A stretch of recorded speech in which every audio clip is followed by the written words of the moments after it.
Congress BJP ആയിട്ട് മാറിക്കൊണ്ടിരിക്കുന്ന പ്രതിഭാസം ശക്തിപ്പെട്ടു വരികയാണ്. മറ്റ് സംസ്ഥാനങ്ങളിൽ ഉയർന്നു വന്ന പ്രവണത കേരളത്തിലും ശക്തിയായിട്ട് വരികയാണ് എന്നതാണ് ഇതിന്റെ ഒരു പ്രധാനപ്പെട്ട പ്രത്യേകത. മതനിരപേക്ഷ ശക്തികൾക്ക് വൻ സ്വാധീനമുള്ള കേരളത്തിൽ പോലും കോൺഗ്രസിന് നിരപേക്ഷ രാഷ്ട്രീയത്തിൽ അതിന്റെ നേതാക്കളെ തന്നെ ഉറപ്പിച്ചു നിർത്താൻ കഴിയുന്നില്ല എന്നതാണ് ഇത് കാണിക്കുന്ന ഏറ്റവും പ്രധാനപ്പെട്ട സംഭവം. ഇടതുപക്ഷത്തെ മുഖ്യ ശത്രുവായി പ്രഖ്യാപിക്കുകയും BJPയുമായി ചേർന്ന് പ്രവർത്തിക്കുകയും ചെയ്യുന്ന രാഷ്ട്രീയ നിലപാടാണ് കേരളത്തെ കോൺഗ്രസ് നേതൃത്വം സ്വീകരിച്ചിട്ടുള്ളത്. അതിന്റെ അനന്തരഫലമാണ് മതനിരപേക്ഷതക്ക് ഏറ്റവും കൂടുതൽ സ്വാധീനമുള്ള കേരളത്തിൽ പോലും ആരാണ് എപ്പോഴാണ് കോൺഗ്രസിൽ നിന്ന് BJPയിലേക്ക് പോകുന്നത് ചേക്കേറുന്നത് എന്നത് പറയാൻ സാധിക്കാത്ത രീതിയിലുള്ള സാഹചര്യം സഞ്ചാരമായിട്ടുണ്ട്. നെഹ്റു സംഘപരിവാറുമായി ചേർന്ന് നിൽക്കുന്നുവെന്ന് ഒരു ഘട്ടത്തിൽ KPCCയുടെ പ്രസിഡന്റ് തന്നെ പ്രഖ്യാപിക്കുകയുണ്ടായി. RSSന്റെ ശാഖകൾക്ക് കാവൽ നിന്നുവെന്നും അദ്ദേഹം തന്നെ വ്യക്തമാക്കി. താൻ BJPയിലേക്ക് പോകില്ല എന്ന് പറയില്ല എന്നാണ് അദ്ദേഹം വ്യക്തമാക്കിയ മറ്റൊരു കാര്യം. അത്തരം സാധ്യതയെ നിഷേധിക്കാൻ സാധിക്കാത്ത KPCC പ്രസിഡന്റുള്ള രാജ്യത്ത് ആരൊക്കെ കോൺഗ്രസിൽ നിന്ന് BJPയിലേക്ക് ചേക്കേറുമെന്ന് മുൻകൂട്ടി പ്രവചിക്കാൻ സാധിക്കാത്ത രീതിയിലുള്ള കാര്യമാണ് ഇവിടെ നമ്മൾ കണ്ടുകൊണ്ടിരിക്കുന്നത്. RSSന്റെ പരിപാടിയിൽ പങ്കെടുക്കുന്നതിന് പ്രതിപക്ഷ നേതാവിനും യാതൊരു സങ്കോചവും ഉണ്ടായിരുന്നില്ല എന്ന് വാർത്താമാധ്യമങ്ങൾ തന്നെ ഇതിനു മുമ്പ് ചൂണ്ടിക്കാണിച്ചിട്ടുള്ള കാര്യം. മോഡിയുടെ പ്രത്യേക വിരുന്നിൽ പങ്കെടുത്ത കൊല്ലത്തെ UDF സ്ഥാനാർത്ഥി അതേ വിരുന്നിൽ പങ്കെടുത്ത BSP MP ഇപ്പോൾ BJPയിലാണ് ചേർന്നിട്ടുള്ളത് എന്ന കാര്യവും കൊല്ലം MP തന്നെ പിന്നീട് മോഡി ഉദ്ഘാടനം ചെയ്താലുണ്ടാവുന്ന നാട്ടത്തെ സംബന്ധിച്ചുള്ള വിശദീകരണവും വിരുന്നിന് ക്ഷണിച്ചാൽ ഞാൻ പോകും എന്ന മുരളീധരന്റെ പ്രഖ്യാപനവുമെല്ലാം ഇതുമായിട്ട് കൂട്ടിച്ചേർത്ത് വായിക്കാൻ സാധിക്കുന്നതാണ്. രാജ്യത്തെ 13 കോൺഗ്രസ് മുഖ്യമന്ത്രിമാർ ഇപ്പോൾ BJPയിലാണ്. കേന്ദ്ര മന്ത്രിസഭയിലും നിരവധി മുൻ കോൺഗ്രസുകാരാണ് ഉള്ളത്. 200ഓളം മുൻ കോൺഗ്രസ് MLAമാരും MP മാരും ഇപ്പോൾ BJPയിലാണ്. 3 BCC പ്രസിഡന്റുമാർ ഇപ്പോൾ BJP നേതാക്കളായിട്ട് മാറി. പത്മജ വേണുഗോപാലും കഴിഞ്ഞ ദിവസം തൃശൂരിൽ പ്രതാപന് വേണ്ടി പ്രചരണത്തിന് ഇറങ്ങിയത്. അവരാണ് ഇപ്പോഴും കാര്യം മാറി പോയത്. ഇത്തരത്തിൽ കോൺഗ്രസ് എപ്പോഴും BJP ആകുന്ന സാഹചര്യത്തിലാണ് നാട് പോയിക്കൊണ്ടിരിക്കുന്നത്. നരേന്ദ്രമോദി ഇവിടെ 2 അക്ക സീറ്റ് കിട്ടും എന്ന് പറഞ്ഞതിന്റെ പൊരുൾ കൃത്യമായിട്ട് എല്ലാവർക്കും മനസ്സിലാക്കാൻ സാധിക്കുന്നതാണ്. കാരണം BJPക്ക് ഒരു സീറ്റ് കിട്ടില്ല എന്നും കേരളത്തിൽ മനസ്സിലാക്കിയിട്ടുള്ള എല്ലാവർക്കും അറിയാം. ഞാനുടെ സീറ്റിനെ സംബന്ധിച്ചാണ് മോഡി പറഞ്ഞിട്ടുള്ളത് എന്നും ഒരു കൗതുകപൂർവ്വം പരിഗണിക്കണം, പരിശോധിക്കണം എന്നുള്ളതാണ്.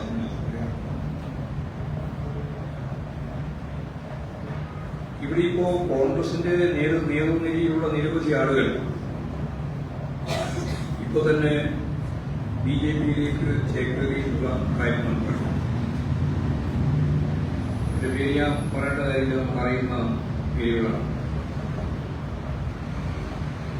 അങ്ങനെ ഒരുപാട് പേര് പറയാനുണ്ട്. നിങ്ങൾക്ക് അറിയില്ലെങ്കിൽ ഞാൻ പിന്നീട് പറയാം. അറിയുന്നതുകൊണ്ടേ പേര് പറയുന്നു. പിന്നെ വന്യമൃഗ പ്രശ്നം കേരളത്തിൽ സജീവമായ ഒരു പ്രശ്നമായിട്ട് നിൽക്കുകയാണ്. വന്യജീവികളുടെ അതിക്രമങ്ങൾ നേരിടുന്നതിന് ഗവൺമെന്റ് പ്രത്യേകമായിട്ട് മന്ത്രിസഭാ യോഗ തീരുമാനം പുറത്തു വന്ന കാര്യം എല്ലാവരും റിപ്പോർട്ട് ചെയ്തിട്ടുണ്ട്. കേരളത്തിന് ചെയ്യാൻ സാധിക്കുന്നതിന്റെ പരമാവധി സംസ്ഥാന ഗവൺമെന്റിന്റെ അധികാര പരിധിക്കകത്ത് നിന്നുകൊണ്ട് ചെയ്യുക എന്നുള്ളതാണ്. യഥാർത്ഥത്തിൽ കേന്ദ്ര സർക്കാർ ഓർഡിനൻസോ അല്ലെങ്കിൽ പാർലമെന്റിൽ ഭേദഗതിയോ വരുത്തിക്കൊണ്ട് മാത്രമേ 1972 വന്യജീവി സംരക്ഷണ നിയമത്തിൽ ഭേദഗതി വരുത്താൻ സാധിക്കും. കേരളത്തിലെ മലയോര മേഖലയിലെ ജനങ്ങളുടെ ഏറ്റവും പ്രധാനപ്പെട്ട ഒരു ആവശ്യം ഈ ക്ഷുദ്രജീവികളായ വന്യമൃഗങ്ങളെയും ജീവികളെയും കുടിവെക്കാനുള്ള അവകാശം വേണമെന്നുള്ളത് ന്യായമായ അവകാശം. മനുഷ്യനെ പകവച്ച് ഒന്നും പറയാൻ സാധിക്കില്ല. മൃഗങ്ങൾ മനുഷ്യനെ കുടിക്കുകയാണ്. അത്തരം ജീവികളെ ഫലപ്രദമായിട്ട് കൈകാര്യം ചെയ്യുക എന്നുള്ളത് ആവശ്യമുള്ള സന്ദർഭത്തിൽ വെടിവെച്ച് കൊല്ലുക തന്നെയാണ്. അതിന് കേന്ദ്ര ഗവൺമെന്റ് തന്നെ നേരത്തെ പറഞ്ഞ പോലെ ഈ ഓർഡിനൻസ് കൊണ്ടുവരണം, അല്ലെങ്കിൽ പാർലമെന്റിൽ ഭേദഗതി അവതരിപ്പിക്കും. കേരളത്തിലെ പ്രതിപക്ഷ എംപിമാരായിട്ട് ഇവിടെ 18 പേരുണ്ടായി. ഒരു കാര്യം ഇതുമായി ബന്ധപ്പെട്ട് പാർലമെന്റിൽ സംസാരിച്ചിട്ടില്ല. സംസ്ഥാന സർക്കാരിനെതിരായിട്ട് നിരന്തരമായിട്ട് ആരോപണം ഉന്നയിക്കുക എന്നതിന്റെ അപ്പുറം ഈ വകുപ്പ് യഥാർത്ഥത്തിൽ കൈകാര്യം ചെയ്യുന്ന കേന്ദ്ര ഗവൺമെന്റിന്റെ നിലപാടിനെതിരായിട്ട് ഒരു അക്ഷരം പറയാൻ കൂട്ടാക്കിയിട്ടില്ല എന്നുള്ളതാണ് സത്യം. ഇടതുപക്ഷ എംപിമാരാണ് ഇക്കാര്യം ഗവൺമെന്റിന്റെ ശ്രദ്ധയിൽ കൊണ്ടുവന്നത്. കേരള ഗവൺമെന്റ് തന്നെ ഇതുമായിട്ട് ബന്ധപ്പെട്ട് കൃത്യമായിട്ടൊരു പദ്ധതി ആസൂത്രണം ചെയ്ത് സെൻട്രൽ ഗവൺമെന്റ് അയച്ചിട്ടുള്ളതാണ്. ഒരക്ഷരം അതുമായി ബന്ധപ്പെട്ട് മുൻകിട്ടിരിക്കുക. അപ്പോൾ സംസ്ഥാന സർക്കാർ മനുഷ്യ വന്യജീവി സംഘർഷമുള്ള മേഖല കണ്ടെത്തി പ്രത്യേക ദുരന്തമായി പ്രഖ്യാപിക്കുന്ന സ്ഥിതി ഇപ്പോഴും ഉണ്ടായിട്ടുണ്ട്. ആവശ്യമായ സമയത്ത് ഫലപ്രദമായി ഇടപെട്ടുകൊണ്ട് ജനങ്ങളുടെ ഈ ദുരിതത്തിൽ പങ്കുചേർന്നുകൊണ്ടിരിക്കുക. ആ സന്ദർഭത്തിലാണ് ശവം ഉൾപ്പെടെ ഉപയോഗപ്പെടുത്തി രാഷ്ട്രീയ ലാഭത്തോടുകൂടി ചില ആളുകൾ നീങ്ങിയിട്ടുള്ളത് എന്ന കാര്യം മാധ്യമങ്ങൾക്ക് തന്നെ പറയേണ്ടി വന്നിട്ടുണ്ട്. മുഖപ്രസംഗം പോലും ചിലർ എഴുതി. 118 കോടി രൂപ കിഫ്ബി വഴി അനുവദിക്കാൻ വന്യജീവി മനുഷ്യ സംഘർഷ മേഖലയിൽ ഇപ്പോൾ തീരുമാനിച്ചു. ഇതുമായി ബന്ധപ്പെട്ട് അന്തർ സംസ്ഥാന സമിതികൾ യോഗം ചെയ്യുന്നതിന് വേണ്ടിയുള്ള നടപടികൾ ഇപ്പോൾ സ്വീകരിച്ചു. അതാണ് ഇക്കാര്യം സംബന്ധിച്ച് ചൂണ്ടിക്കാണിക്കേണ്ടത്. കേന്ദ്ര ഗവൺമെന്റ് കോൺഗ്രസ് ഗവൺമെന്റാണ് യഥാർത്ഥത്തിൽ ഇതിന്റെ നിയമം നിർമ്മിക്കുകയും BJP ഗവൺമെന്റ് നിയമം നടപ്പിലാക്കുകയും ചെയ്തതിന്റെ ഭാഗമായിട്ടാണ് നമുക്ക് സംസ്ഥാനത്തിൽ ഫലപ്രദമായി ഞാൻ ആദ്യം പറഞ്ഞതുപോലെ ഈ ക്ഷുദ്ര ജീവികളായ മനുഷ്യരുമായി സംഘർഷത്തിലേക്ക് വരുന്ന ജീവികളെ കൈകാര്യം ചെയ്യാൻ സാധിക്കണം. അത് സാധിക്കണമെന്ന് തന്നെയാണ് അത് സംബന്ധിച്ച് പറയാൻ. വളരെ പ്രധാനപ്പെട്ട മറ്റൊരു കാര്യം, അഭിമന്യു വധക്കേസുമായിട്ട് ബന്ധപ്പെട്ട ഫയലുകൾ കാണാനില്ല എന്ന പുറത്തു വന്ന വാർത്ത സംബന്ധിച്ചാണ്.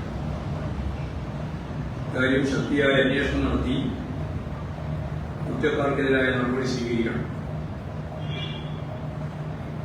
അഭിമന്യ കേസ് വിചാരണ തുടങ്ങാനിരിക്കെയാണ് രേഖകൾ കോടതിയിൽ നിന്നും നഷ്ടപ്പെടുന്നത്. മാധ്യമ വാർത്തകൾ പ്രകാരം 2022 തന്നെ രേഖകൾ കാണാതായി എന്നാണ് മനസ്സിലാക്കുന്നത്. 2018 കുറ്റപത്രം സമർപ്പിച്ച കേസിൽ ഇനിയും വിചാരണ തുടരാൻ കഴിയാത്ത അവസ്ഥ നിൽക്കുകയാണ്. കുറ്റപത്രം സമർപ്പിച്ച് വിചാരണ തുടങ്ങാനുള്ള തീയതി മാറ്റിവെക്കുകയും ഒന്നാം പ്രതിയെ കിട്ടിയത് കുറച്ച് വൈകിയാണ്. ഇതാണ് വിചാരണ തുടങ്ങുന്നതിൽ താമസിച്ചത്. അതൊരു കാരണമായിട്ട് നമുക്ക് കാണാൻ കഴിയും. ഈ രീതിയിൽ ആരാണോ ഉത്തരവാദി അവരെ കണ്ടെത്തി ഫലപ്രദമായ നടപടി സ്വീകരിച്ച് വിശദമായ അന്വേഷണം നടത്തേണ്ടതുണ്ട് എന്ന് തന്നെയാണ് ചൂണ്ടിക്കാണിക്കാൻ. വയനാട് പൂക്കോട് വെറ്ററിനറി കോളേജിലുണ്ടായ പ്രശ്നം മാധ്യമങ്ങളെല്ലാം റിപ്പോർട്ട് ചെയ്തതാണ്. സിദ്ധാർത്ഥന്റെ മരണവുമായിട്ട് ബന്ധപ്പെട്ടു. സ്വാഭാവികമായിട്ടും മുഖം നോക്കാതെ ആവശ്യമായ നടപടി സ്വീകരിക്കണം എന്ന് തന്നെയായിരുന്നു പാർട്ടി ആദ്യം മുതലെടുത്ത നിലപാട്.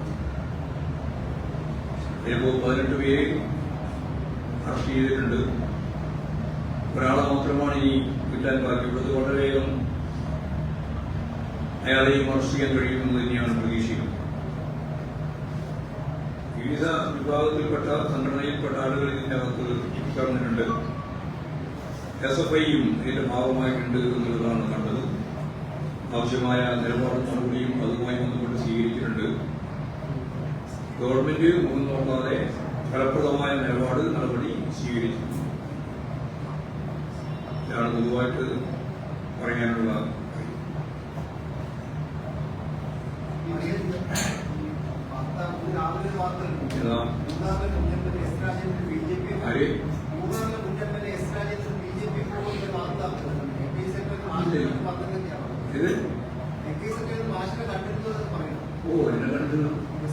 അദ്ദേഹത്തിന്റെ പേരിൽ പാർട്ടി നടപടി എടുത്തിരിക്കുകയും ആ എടുത്ത നടപടിയെല്ലാം ഇതിന്റെല്ലാം കാലാവധി തീരുന്നതോടുകൂടി അദ്ദേഹത്തെല്ലാം പാർട്ടിയുമായി ബന്ധപ്പെട്ട് സഹകരിച്ച് പ്രവർത്തിപ്പിക്കാൻ തന്നെയാണ് പാർട്ടി ഉദ്ദേശിക്കുന്നത്. അദ്ദേഹത്തെ ഒന്നും ഒഴിവാക്കി നിർത്താനല്ല ഉദ്ദേശിക്കുന്നത്. വളരെ പ്രധാനമായ മേഖലയിലൊക്കെ പ്രവർത്തിച്ച അനുഭവമുള്ള സഖാക്കളെ ആരെയും മാറ്റി നിർത്തുന്നതില്ല. അവരെല്ലാം ചേർത്ത് നിർത്തി ഈ തെരഞ്ഞെടുപ്പിൽ വലിയ പോരാട്ടം എന്ന നിലയിൽ പൂർണ്ണ യോജിപ്പോടുകൂടി മുമ്പേക്ക് പോകുന്ന ഘട്ടമാണ്. അപ്പോൾ ഞാനുമായിട്ട് സംസാരിക്കുന്ന പോലെ ശരിയാണ്. പാർട്ടിയായിട്ട് സഹകരിച്ച് പോകുന്നത് തന്നെയാണ്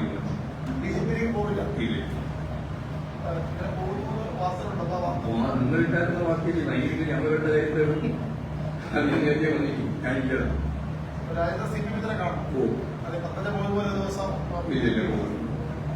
അല്ല ഹെൽമെറ്റിൽ വലിയ വ്യത്യാസമാണ്. ഞങ്ങള് നിലപാട് നടപടിയുടെ ഭാഗമായിട്ട് നിൽക്കുന്ന ഒരു കേരളമാണ്.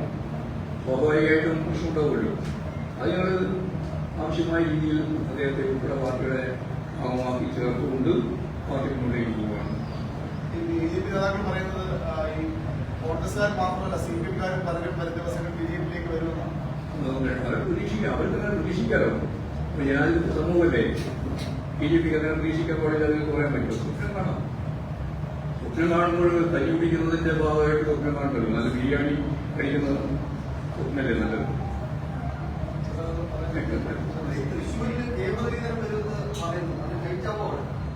അവിടെ ടൈറ്റ് ആകുമല്ലേ ചെയ്യാൻ. ടൈറ്റ് ശരിയാവുകയും കാരണം എന്താണ് അദ്ദേഹം പല സ്ഥലത്തും പോയിട്ടുണ്ടല്ലോ. പല സ്ഥലത്തെല്ലാം പലപ്പോഴും ബുക്ക് ചെയ്ത് ഇതുപോലെ ബന്ധപ്പെട്ടതാണ് നിയമം ഉൾപ്പെടെ എല്ലാവർക്കും അറിവുള്ള കാര്യം. കോൺഗ്രസിൽ നിന്ന് കൂടുതൽ ആളുകൾ ഇതുപോലെ BJP കോൺഗ്രസിനെ ഇതുപോലെ കൂടുതൽ ആളുകൾ BJP പാളയത്തിലേക്ക് എത്തുന്നത് CPM-ന് രാഷ്ട്രീയമായിട്ട് പ്രത്യേകിച്ച് LDF-ന് ഗുണമല്ലേ? അല്ലല്ലോ. എന്തുകൊണ്ടല്ല? ഞങ്ങൾ മതനിരപേക്ഷതയാണ്, അതിവിപുലമായ ഒരു മതനിരപേക്ഷ പ്രസ്ഥാനത്തെയാണ് ഞങ്ങൾ കാണുന്നത്. കോൺഗ്രസ് മൃദു ഹിന്ദുത്വ നിലപാട് സ്വീകരിക്കുന്നുണ്ടെങ്കിലും മതനിരപേക്ഷതയുടെ ഭാഗമായിട്ട് നിൽക്കേണ്ടവരാണ്. ഇന്ത്യ സംവിധാനത്തിന്റെ എല്ലാം ഭാഗമായിട്ടുള്ളവരാണ്. അവരിങ്ങനെ ബി ജെ പിയിലേക്ക് ഒഴിഞ്ഞു പോകുന്നതിൽ കമ്മ്യൂണിസ്റ്റ് പാർട്ടി ഓഫ് ഇന്ത്യ മാർക്സിസ്റ്റിന് ആഹ്ലാദകരമല്ല. നിങ്ങൾ ധരിക്കുന്നത് പോലെ അങ്ങനെയാണ് നിങ്ങൾ ധരിക്കുമ്പോൾ അല്ല. പക്ഷേ വളരെ ഗൗരവതരമായ പ്രശ്നമാണ് കോൺഗ്രസ് അഭിമുഖീകരിക്കുന്നത്. രാജ്യത്തിന്റെ വിവിധ മേഖലയിലുള്ള കോൺഗ്രസ് അധ്യക്ഷന്മാരും മുൻ മന്ത്രിമാരും മുഖ്യമന്ത്രിമാരും എല്ലാം ഈ ഒരു ചെറിയ ദിവസം കൊണ്ട് കോൺഗ്രസിലേക്ക് വളരെയേറെ പ്രാധാന്യത്തോടുകൂടി കണ്ട ആളുകളൊക്കെയാണ് ബി ജെ പിയിലേക്ക് ചേക്കേറുന്നത്. അത് ഞങ്ങൾ ആഗ്രഹിക്കുന്നതല്ല, അവരുടെ ഏറ്റവും വലിയ രാഷ്ട്രീയ നിലപാടില്ലായ്മയാണ് പ്രകടിപ്പിക്കുന്നത്. ഞങ്ങൾക്ക് ഗുണം ചെയ്യും. ഞാൻ പറഞ്ഞില്ലേ, രാഷ്ട്രീയം എന്ന് പറയുന്നത് ഇന്നലത്തെയും നാളത്തേക്കും മറ്റന്നാളത്തേക്കും വേണ്ടി മാത്രമല്ല, ദീർഘകാലത്തേക്കുള്ള ഒരു രാഷ്ട്രീയം നമ്മൾ കൈകാര്യം ചെയ്യുന്നു. വർഗീയ ശക്തികളെ ശക്തിപ്പെടുത്തുന്നതിലൂടെ വേണ്ടത് കോൺഗ്രസ് എടുത്തുകൊണ്ടിരിക്കുന്ന നിലപാട് എന്താ പറഞ്ഞാൽ ഞങ്ങളുടെ ശത്രു CPM ആണെന്നും ബി ജെ പി എടുത്തുകൊണ്ടിരിക്കുന്ന നിലപാട് ഞങ്ങളുടെ ശത്രു CPM ആണെന്നും പറയുന്ന ഒരു അന്തർധാരിയാണ് കേരളത്തിൽ കണ്ടുകൊണ്ടിരിക്കുന്നത്. അതിന്റെ അന്തരഫലം എന്താ പറഞ്ഞാൽ ഇത് തമ്മിൽ അതിർവരമ്പില്ല. ബി ജെ പിയും കോൺഗ്രസും തമ്മിൽ ഒരു അതിർവരമ്പില്ല, അതൊരു രേഖ പോലുമില്ല. ഏത് സമയത്തും അങ്ങോട്ടേക്ക് കടന്നു പോകാൻ കഴിയും. ഇവരുടെ സാമ്പത്തിക നിലപാടും ഇവരുടെ രാഷ്ട്രീയ സമീപനവും ഇവരുടെ പ്രത്യശാസ്ത്രപരമായ ഉള്ളടക്കവും അതിലൊന്നും വലിയ വ്യത്യാസമില്ലാത്തതുകൊണ്ട് എപ്പോ അങ്ങോട്ടേക്ക് പോകാൻ പറ്റും. ലോക്സഭാ തെരഞ്ഞെടുപ്പ് മുന്നിൽ നിൽക്കുമ്പോൾ ഒരു താൽക്കാലികമായിട്ടെങ്കിലും വോട്ട് ഷെയർ ഒരു ഗുണം CPM പ്രത്യേകിച്ച് ഉണ്ടാകും. ഇങ്ങനെയുള്ള ഒരു പോക്ക് ഇങ്ങനെ വരുന്നതിന്റെ ഭാഗമായിട്ട് ഞങ്ങൾക്കുണ്ടാകുക, അതായത് കോൺഗ്രസിന്റെ ഭാഗമായി നിൽക്കുന്നവരല്ലേ പോകുന്നത് അല്ലേ? മൊത്തത്തിൽ കോൺഗ്രസിനോടുള്ള വിശ്വാസം കോൺഗ്രസിനെ ആരെങ്കിലും വിശ്വസിക്കുമോ? ബി ജെ പിക്കും വർഗീയ ശക്തികൾക്കുമെതിരായിട്ട് പൊരുതാൻ നട്ടലായി നിൽക്കേണ്ട ഒരു പാർട്ടിയാണ് ഈ കേരളത്തിലെ കോൺഗ്രസ് എന്ന് ആരെങ്കിലും വിശ്വസിക്കുമോ? നിങ്ങൾ ആരും വിശ്വസിക്കുന്നുണ്ടോ? അല്ല, നിങ്ങൾ വിശ്വസിക്കുന്നുണ്ടോ? അല്ല, നിങ്ങളാരും വളരെ പ്രധാനപ്പെട്ടതല്ലേ, നിങ്ങളെല്ലാവരും പ്രധാനപ്പെട്ട കാര്യമില്ലേ? നമ്മൾ ആരെങ്കിലും വിശ്വസിക്കുന്നു, അങ്ങനെ പറയാം. നമ്മൾ ആരെങ്കിലും വിശ്വസിക്കുന്നുണ്ടോ? കോൺഗ്രസ്സുകാരെ ബി ജെ പിക്കാർ എത്ര വില കൊടുത്ത് കൊണ്ടുപോകേണ്ട കാര്യം? കോൺഗ്രസ്സുകാരെ ബി ജെ പിക്കാർ എത്ര പ്രാധാന്യം കൊടുത്തത്? ബി ജെ പിക്കാർക്ക് നല്ല ഭയമുണ്ട്. ഇന്ത്യയിൽ 370 സീറ്റ് കിട്ടും എന്നവർ പറയുന്നുണ്ടെങ്കിലും അവർക്ക് ഇന്ത്യ മുന്നണി ഫലപ്രദമായി ഓരോ സംസ്ഥാനത്തിലെയും ബി ജെ പി വിരുദ്ധ വോട്ട് ചോർന്നു പോവാതെ കൃത്യമായിട്ട് സ്ഥാനാർത്ഥിയെ നിർത്തി മത്സരിച്ചാൽ ബി ജെ പിക്ക് ജയിക്കാനാവില്ല എന്ന് ബി ജെ പിക്ക് അറിയാം. പാറ്റ്ന സമ്മേളനം കൂടി കഴിഞ്ഞപ്പോൾ അതിന് കൃത്യമായിട്ടുള്ള ജനകീയ മുന്നേറ്റം കാണുകയും ചെയ്തിട്ടുണ്ട്. അപ്പോൾ ബി ജെ പി ഭയപ്പെടുന്നുണ്ട്. ആ ഭയപ്പെടുന്നതിന്റെ ഭാഗമായിട്ട് ഏത് കക്ഷി തുമ്പിനെയും പിടിക്കാൻ അവർ തയ്യാറാണ്. അതിനാണ് ഇലക്ട്രൽ ബോർഡിന്റെ ഭാഗമായിട്ട് 6566 കോടി രൂപ അവരെ കയ്യിലിട്ടതാണ്.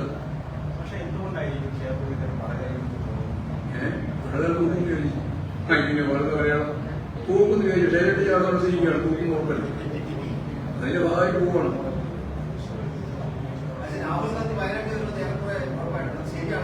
അറിയില്ല ഓക്കെ എനിക്കറിയില്ല. അറിയില്ലാണ് ഞാൻ പറഞ്ഞത്. ശരിയാണോ തെറ്റാണോ എന്ന് പറയാം. തോൽവി മേടിച്ച് വടകരയിൽ തൃശ്ശൂർ പോയത് ജയിക്കുന്ന പ്രതീക്ഷയിലാണ്. തൂക്കുന്നില്ല, ഉറപ്പില്ല. തൃശ്ശൂരും തൂക്കുന്നില്ല, ഉറപ്പാണ്. വടകരയും തൂക്കുന്ന ഉറപ്പാണ്. അതിനെക്കാളും വേഗം തൂക്കുന്നതായിരിക്കും തൃശ്ശൂർ. ഇപ്പൊ രണ്ട് തൂക്കില്ല. തൃശ്ശൂരിൽ നല്ലപോലെ മുന്നേറിയിരിക്കുകയാണ്. നേരത്തെ തൃശ്ശൂരായിരിക്കും വലിയ മുന്നേറ്റമാണ് അവിടെ നേടിക്കൊണ്ടിരിക്കുന്നത്. ഈ കഴിഞ്ഞ തവണ ഇപ്പോഴും തൃശ്ശൂരിലേക്ക് കൊണ്ടുവന്ന് അവിടെ സുരേഷ് ഗോപി അതുപോലെ സുകുമാർ കരുത്തനായ ഒരു സ്ഥാനാർത്ഥി. അത് കരുത്തനായ സ്ഥാനാർത്ഥി മുമ്പ് തൃശ്ശൂർ മത്സരിച്ചിട്ടുണ്ടല്ലോ ഇല്ലേ? അന്ന് തോറ്റിട്ടുണ്ട്.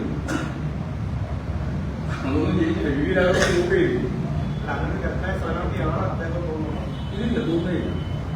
ഇദ്ദേഹത്തിന് ഞാൻ നേരത്തെ പറഞ്ഞ പോലെയുള്ള അവസരവാദപരമായ നിലപാടാണ്. ക്ഷണിച്ചാൽ ഞാനും കല്യാണം ഉണ്ണാൻ പോകുമെന്ന് പറഞ്ഞാളല്ലേ. എപ്പോൾ ജാതി പോയി ഇനിയെപ്പോഴാണ് നമ്മൾ പോകുന്നത് ആയിരിക്കും. വഴിയാണ് ആദ്യം പോയത്. അത് അതിന്റെ പിന്നിലെന്താണെന്ന് എനിക്ക് വ്യക്തമായിരിക്കില്ല. സ്വാഭാവികമായിട്ടും ഞാൻ ഉണ്ണാൻ വിളിച്ചാൽ പോവാം എന്ന് പറഞ്ഞിട്ടുണ്ട്. ഉണ്ടവരെല്ലാം മിക്കവാറും ആ ടെസ്റ്റിലേക്ക് പോയി. ചേട്ടൻ എന്ന് പറയുന്നത് നാളെ പറയുന്നത് അതവരുടെ അഭിപ്രായം. അതിനോട് ശരിയാണെന്നും ശരിയാണെന്നും തെറ്റാണെന്നും തെറ്റാണെന്നും പറയാം. പക്ഷേ വന്യജീവികളുടെ ആക്രമണത്തിലെ മലയോര ജനതയ്ക്ക് വലിയ ആശങ്കയുണ്ടല്ലോ. പ്രത്യേക ദുരിതമായിട്ടൊക്കെ പ്രഖ്യാപിച്ചു. വേണമെങ്കിൽ വെള്ളമെടുക്കാനുള്ള സാധ്യതയുണ്ട്. യഥാർത്ഥത്തിൽ വനം വകുപ്പ് ചെയ്യേണ്ടത് ചെയ്യുന്നില്ല എന്നൊരു പ്രശ്നം മലയോര പലപ്പോഴും ഉപയോഗിക്കുന്നത്. വനം വകുപ്പ് സ്വാഭാവികമായിട്ടും വനം വകുപ്പ് എന്ന് പറയുന്നത് കേരളത്തിലല്ല. വനം വകുപ്പ് പൂർണ്ണമായിട്ട് കൈകാര്യം ചെയ്യുന്നത് കേന്ദ്രമാണ്. ആ കേന്ദ്രത്തിന്റെ അധികാര പരിധിയിൽ നിന്നുകൊണ്ട് മാത്രമേ നമുക്ക് ഇതൊന്നും ചെയ്യാൻ സാധിക്കൂ. അതാണ് കേരളത്തിലെ വന്യജീവി സംഘർഷത്തിലെ പ്രധാനപ്പെട്ട പ്രശ്നം. അത് കൈകാര്യം ചെയ്യാൻ ആവശ്യമായ രീതിയിൽ ഞാൻ നേരത്തെ പറഞ്ഞതുപോലെ കേന്ദ്ര ഗവൺമെന്റ് ഓർഡിനൻസിലോ അല്ലെങ്കിൽ കേന്ദ്ര ഗവൺമെന്റ് നിയമനിർമ്മാണത്തിൽ അല്ലെങ്കിൽ നിയമം ഭേദഗതി പറ്റിക്കൊണ്ട് മാത്രമേ അതിനെ നേരിടാൻ നമുക്ക് സാധിക്കുള്ളൂ. 1972 നിയമത്തിന്റെ ഭാഗമായിട്ടാണ് വരുന്നത്. അതാ പ്രശ്നം. നമ്മുടെ സംസ്ഥാന ഗവൺമെന്റ് വിചാരിച്ചാൽ മാത്രം ഈ പ്രശ്നം ലഘൂകരിക്കാനുള്ള ഫലപ്രദമായ ഇടപെടൽ കേരള ഗവൺമെന്റ് നടത്തിക്കൊണ്ടിരിക്കുന്നു. സിദ്ധാർത്ഥിന്റെ മരണവുമായി ബന്ധപ്പെട്ടിട്ട് SFI ഉൾപ്പെടെ ഉണ്ടെന്ന് പറഞ്ഞപ്പോൾ സ്വാഭാവിക ക്യാമ്പസുകളിൽ വലിയൊരു ശതമാനം SFI നേതാക്കൾക്ക് എഴുതുന്നതാണ്. ഇത്തരം സംഭവങ്ങൾ ആവർത്തിക്കാതിരിക്കാൻ വേണ്ടി പാർട്ടി ഏതെങ്കിലും രീതിയിലുള്ള ആവർത്തിക്കാൻ പാടില്ല എന്നുള്ളത് തന്നെയാണ് ഞങ്ങൾ ആഗ്രഹം.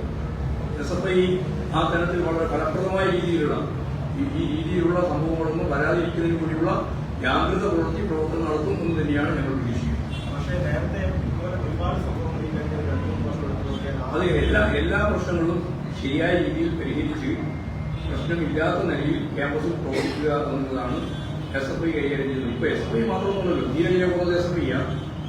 ക്യാമ്പസിൽ സംഘർഷവും കൊലരും നടത്തിക്കൊണ്ടിരിക്കുന്നത് ഇപ്പോൾ തുടങ്ങിയതല്ല. ഒരു KSUകാരനെയും കേരളത്തിൽ ഒരു SFI-കാരനും കൊന്നിട്ടില്ല.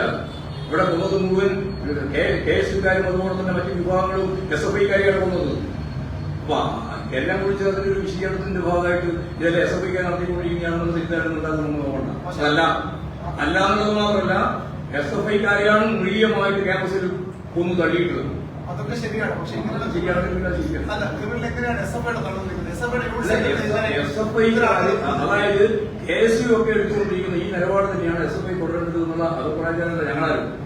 SFI ഏതെങ്കിലും തരത്തിൽ അമ്മാതിരി ഏതെങ്കിലും കാര്യം ആ തരത്തിൽ വന്നാൽ അതിനെ ശക്തിയായിട്ട് കൂടി പോവാണ് SFI ചെയ്യണം. ഇത്ര ആളുകൾ കൊടുത്ത് എങ്ങനെ SFI യൂണിറ്റ് സെക്രട്ടറി നിൽക്കാൻ പറ്റും? അല്ല, അതായത് ക്യാമ്പസിൽ ആകെ വരുന്ന പ്രശ്നത്തിന്റെ ഭാഗമായിട്ട് വന്നേ ആ കാര്യം.